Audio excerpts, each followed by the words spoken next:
구약성경 14번째 역대기야 결혼 첫 번째 시간.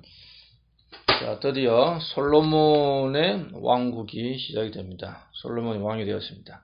역대기 상하는 주로 이제 남왕국의 이야기만 적혀 있고, 하나님께 어떻게 예배를 드렸는가, 어떤 영적인 상태를 이야기하고 있고, 열왕기 상하는 그 역사적인, 물론 그 안에는 영적인 게 들어있지만, 남북 유다와 이스라엘 전체를 아우르는 역사적인 그런 기록이 들어있죠.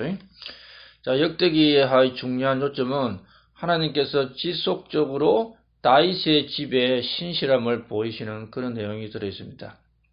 이 역대기는 솔로몬의 통치로 시작해가지고, 자, 이스라엘과 유다가 멸망하고 포로로 잡혀갔다가 다시 이제 고레스 왕의 칙령으로 유대인들이 유다와 예루살렘으로 귀환하는 포로 귀환이죠. 원래 첫 번째는 이제 이집트에서 탈출해서 예루살렘에 온 적이 있었고, 두 번째 이제 바빌론에 끌려갔다가 포로가 귀환되는 게 있습니다. 이 내용이 역대기하 36장에 나옵니다. 역대기하 전체 개요는 1장부터 9장까지는 솔로몬의 통치, 그 10장에는 이제 남쪽 유다와 북쪽 이스라엘이 이제 분열되는 이야기 나오고, 11장부터 36장 14절까지는 분열된 왕국, 그러니까 르호보암부터 포로기까지의 유다 역사가 나오고, 36장 15절부터 끝까지는 결론 부분입니다. 그들이 이제 포로로 잡혀갔다가 다시 돌아오는 그런 칙령에 대한 이야기가 있죠. 이 역대기하에는 열왕기에 기록되지 않는 부분들이 몇 개 나오죠. 비슷한 이야기 적혀 있는데 아예 기록 안 된 것들이 역대기하에는 기록된 게 나옵니다. 역대기하 7장에 보면은 성전이 완성되고 이제 성전 봉헌 예배를 드리는데, 그때 희생물을 딱 재단에 올려놓고 솔로몬이 기도를 하죠. 그때 하늘로부터 불이 내려가지고 희생물을 태우는 게 나옵니다. 그 다음에 역대기하 11장에는 북왕국이 이제 분열돼 나가면서 그 여로보암이 땅과 거기 어디야? 땅과 저기 사마리아 그쪽인가? 브엘세바 거기에 우상을 세워놨죠. 그리고 가난한 자들 돈만 내면 다 제사장 시켜줬어요. 그래서 하나님을 섬기는 경건한 레이지파들이 이제 북왕국을 떠나서 예루살렘에 내려옵니다. 그런 이야기가 역대기하 11장에 나오고, 그런데 역대기하 12장에는 솔로몬의 아들 르호보암이 교만했죠. 교만했으니까 뭐 왕국도 분열되고, 또 이집트에서 쳐들어온 게 있어요. 이집트 왕이. 그때 이제 일시적으로 겸손할 때 하나님 은혜를 베푸는 게 나오고, 그 다음에 요아스 왕이 스가랴를 돌려쳐 죽이는 게 나옵니다. 스가랴의 아버지가 여호야다죠. 여호야다 제사장이 끓인 요아스를 왕으로 세웠는데, 근데 이제 그 여호야다 제사장이 은혜를 배반하고 그 아들을 성전에서 돌로 쳐 죽이는 사건이 나오죠. 24장에. 예수님 신약에서 이 사건을 이야기하면서 의인이 흘린 피라고 그렇게 말하고 있습니다. 의인이 흘린 피. 아벨로부터 스가랴라고 말하고 있습니다. 그 다음 남왕국, 유다왕국 중에서 제일 오래 통치하고 가장 악했던 왕이 므낫세인데, 이 므낫세가 거기 잡혀갔어요. 아시리아로. 잡혀갔는데 거기서 겸손하니까 다시 풀어줬어요. 그래가지고 예루살렘 돌아가서 다시 왕위에 복귀합니다. 그 므낫세 회심이 있어요. 왕위에 복귀되는 거는 열왕기에 나올 수 있는데, 그러니까 대단하죠. 왕이 포로가 돼가지고 다른 나라에 잡혀가서 돌아왔는데 그 왕위를 다시 유지하는 겁니다. 그 왕권 쟁탈이 심하면은 그럴 경우면 다른 왕이 벌써 일어나야 되죠. 아주 특이한 경우가 있어요. 그 다음 여호사밧, 우시야, 히스기야, 요아스, 약간 선을 베푼 왕들에 대해서 열왕기보다 좀 더 상세하게 기록이 되어 있다. 이는 것들이 열왕기와 역대기의 차이점입니다. 자, 솔로몬이 이제 성전을 건축하는 이야기가 나오죠. 이것은 모세가 성막을 짓는 것과 유사한 일이죠. 모세가 성막을 짓고 솔로몬이 성전 건축하고. 자, 성막을 지을 때 브살레엘이 있었습니다. 이 사람이 지었죠. 모세가 이야기하면은 브살레엘이 그걸 다 통달하고 만들어냅니다.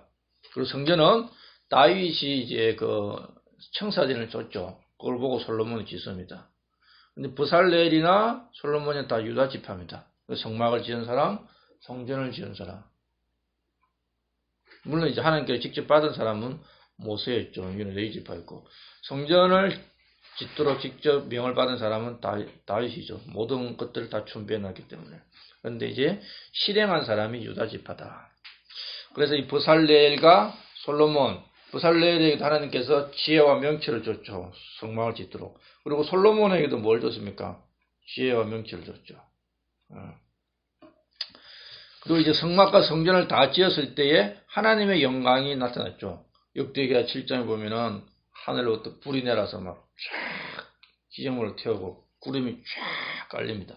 그러니까 그걸 이제 쉐키나 구름이 이제 하나님의 영광의 구름. 그럼 사람들이 어떤 위대한 영광의 음수 배우기 때문에 사람이 두려워해요. 성막 지을 때도 그랬죠. 하나님의 영광이 드러납니다. 그 성막에. 그래서 사람들이 막 다 나가야 되네.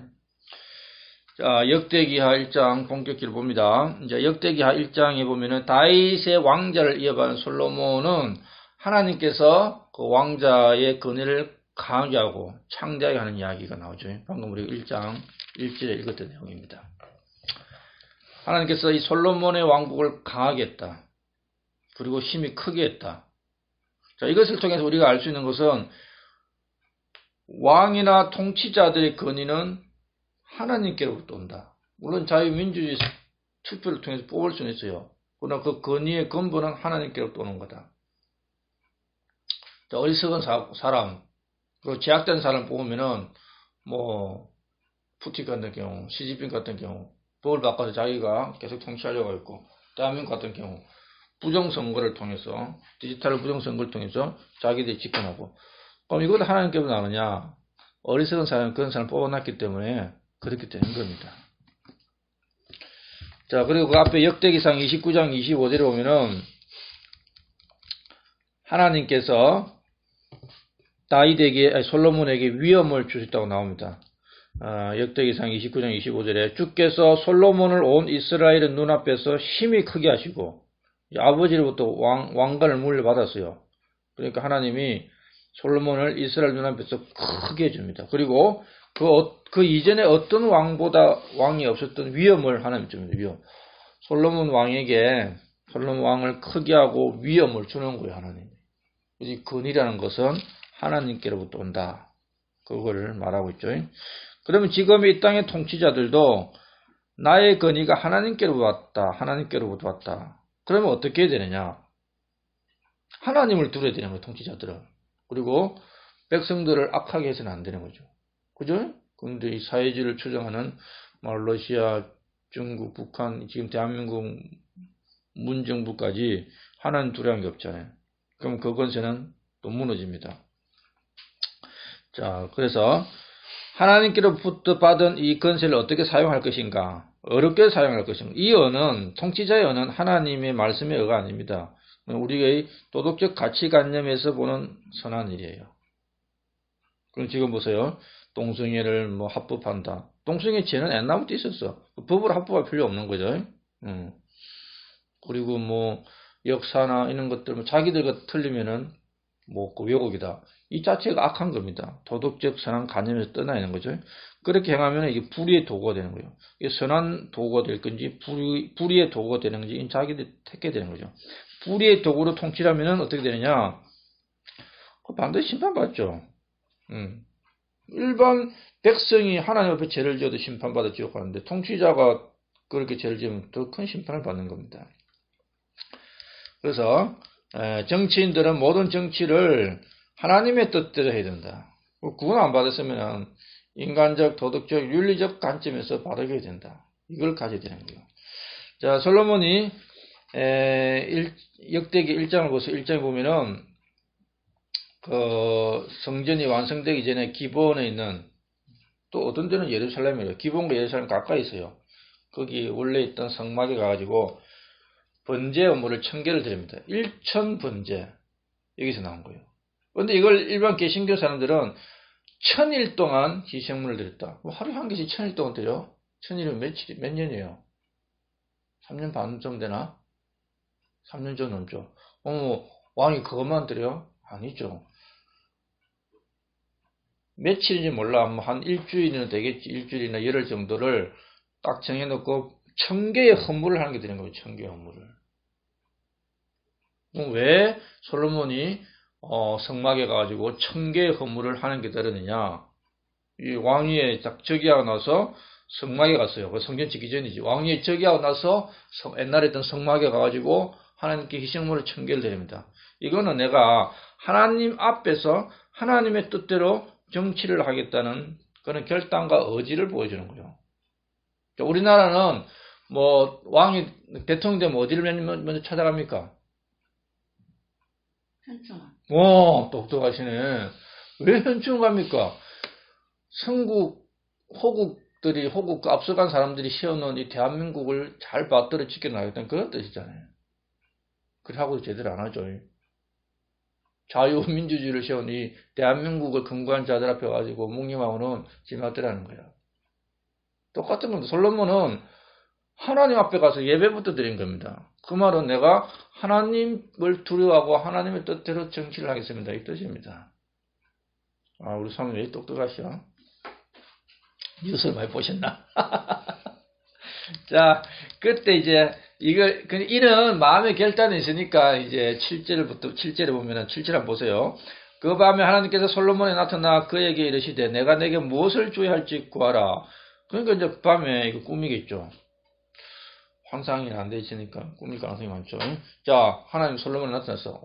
보니까 네가 왕위에 즉위하자마자 내가 너에게 위엄과 근위와 영광을 주었는데 즉위식 끝나자마자 나한테 와가지고 희생물부터 드렸구나. 네가 내 앞에서 이제 바른 정치를 하겠다는 그런 마음을 가졌는데 그럼 내가 너한테 뭘 줄까? 그렇게 물어보는 겁니다. 그러니까 솔로몬이 이제 8절부터 이야기하죠. 8절부터 9절 봅니다. 솔로몬이 하나님께 아뢰되 주께서 전에 내 아버지 다윗에게 큰 긍휼을 베푸시고 나로 하여금 그를 대신하여 통치하게 하셨사온즉 오 주 하나님이여 주께서 내 아버지 다윗에게 약속하신 것을 이제 굳건히 하옵소서. 주께서 나를 땅의 티끌같이 많은 백성을 다스릴 왕으로 삼으셨사오니. 그러니까 하나님께서 아버지에게 약속하신 것, 그건 뭐냐면 왕자를 영원히 굳게 세우는 겁니다. 이걸 해달라는 거예요. 그리고 이제 그거는 이제 다윗에게 약속한 거니까 그 약속을 지켜달라 했고 그는 그거고 이제 나에게는 뭘 줘야 되느냐. 다윗의 왕자를 굳건히 하는 건 솔로몬하고 약속이 아닙니다. 다윗하고 약속입니다. 그건 하나님 지켜주시고 그럼 나에게는 10절에 나오죠. 이제 내게 지혜와 지식을 주사 내가 이 백성 앞에서 나가고 들어오게 하시옵소서. 이같이 큰 주의 이 백성을 누가 능히 재판하리까. 하나님 나에게는 그냥 이제 지혜와 지식만 달라. 이 백성 잘 통치하게. 참 대단하죠. 그러니까 11절에서 하나님이 또 이렇게 말씀하죠. 하나님께서 솔로몬에게 이르시되 이것이 내 마음에 있어 내가 부나 재물이나 명예나 내 원수의 생명을 구하지 아니하여 장수하는 것도 구하지 아니하고 오직 내가 너를 왕으로 삼아 다스리게 한 내 백성을 재판하기 위하여 너 자신을 위해 지혜와 지식을 구하였으므로 너 참 신기하다. 어째 지혜만 지식만 구하냐? 뭐 명예나 부나 재물 또 원수들의 생명을 구할 수도 있는데 또 오래 사는 것도 구할 수 있는데 참 너 마음이 바르구나. 초창기 마음이 발랐죠. 그러니까 하나님께서 그럼 내가 지혜와 지식도 주겠다. 더불어 부와 재물과 명예도 주겠다. 하나님은 바르게 구할 때에 덤으로 더해주는 거예요. 대단하신 분이죠. 우리도 이거 보면은 물론 필요한 것은 구해야 되겠지만 말씀에 따라 말씀에 구하지 말라는 거는 또 구하면 안 되죠. 말씀에 따라 구해야 될 것을 바르게 구할 때 하나님이 덤으로 우리에게 더 큰 영적인 복을 주실 수 있다는 것을 알 수가 있습니다. 자, 그러면 이제 우리가 이 말씀을 통해서 알 수 있는 것은 신약의 성도들도 이런 생각을 하는 거예요. 야, 하나님께서 솔로몬에게 그냥 꿈에 나타나가지고 솔로몬아, 내가 니한테 뭘 줄까? 이랬는데, 야, 나도 내 꿈에 하나님께서 나타나가지고 솔로몬에게 물어본 것처럼 누구야? 내가 니한테 뭘 좀 줄까? 이런 거 한번 경험해보면 좋겠다. 이런 생각을 가지는 신약 성도들이 많이 있습니다. 그 바른 생각일까요? 잘못된 생각일까요? 예? 한참 잘못된 생각입니다. 더 이상 하나님 우리 꿈에 나타나가지고 너 뭐가 필요하니? 이런 이야기 안 합니다. 왜? 이미 신약 성경에 다 기록을 해놨어요. 더 이상 꿈이나 뭐 환상이나 표적이나 이적이나 이런 것으로 나타나서 줄 게 아니고 하나님은 자 우리가 뭐 말할 때 뭐 어떻게 믿을 거냐? 야 정서를 내놔야지 정서를. 어? 우리 거래하면 거래 약정서가 다 있단 말이에요. 그것도 안 지키면 휴지 조각 되지만 문서로 기록된 걸 확실히 내놔라 그러죠. 뭐 군대나 민간인 어디나 구두로 말하는 것보다 문서로 된 게 우선입니다. 하나님은 기록된 문서로 기록된 걸 줘서 약속을 그러니까 솔로몬의 기도 응답을 그거 기다릴 필요가 없습니다. 솔로몬처럼. 왜? 솔로몬이 지혜를 구해가 지혜를 받았어요. 그럼 신약 성경에는 너희들도 구해라고 다 되어 있습니다. 너 지혜가 없냐? 그럼 지혜를 구해라. 자, 야고보서 1장 5절 봅시다. 야고보서 1장 5절. 솔로몬에게 꿈에 나타나서 내가 뭐 줄까 하니까 지혜를 주시옵소서 했거든요. 그러면 신약 성도들도 그렇게 생각하는 거야. 하나님 나한테 꿈에 나타나서 좀 물어보지 않나? 근데 이미 신약 성경에 기록을 다 했습니다. 그래서 신약 성도들은 열심히 성경만 읽으면 돼요. 자, 하나님은 나에게, 우리 모두에게 이미 이렇게 기록해놨죠. 솔로몬 부러워하지 마라. 너 지혜가 없냐? 그럼 구해라. 줄게. 그 말이죠. 1장 5절. 자, 읽어봅시다. 너희 중에 어떤 사람이 지혜가 부족하거든 모든 사람에게 너그레 주시고 꾸짖지 아니하시는 하나님께 구하라. 그리하면 그것을 그에게 주시리라. 문서로 약속해 놨잖아요. 더 이상 나는 솔로몬 때처럼 꿈에 안 나타난다. 왜? 이미 문서로 약속을 해놨거든. 너 지혜가 없냐? 그럼 나한테 기도해. 줄게.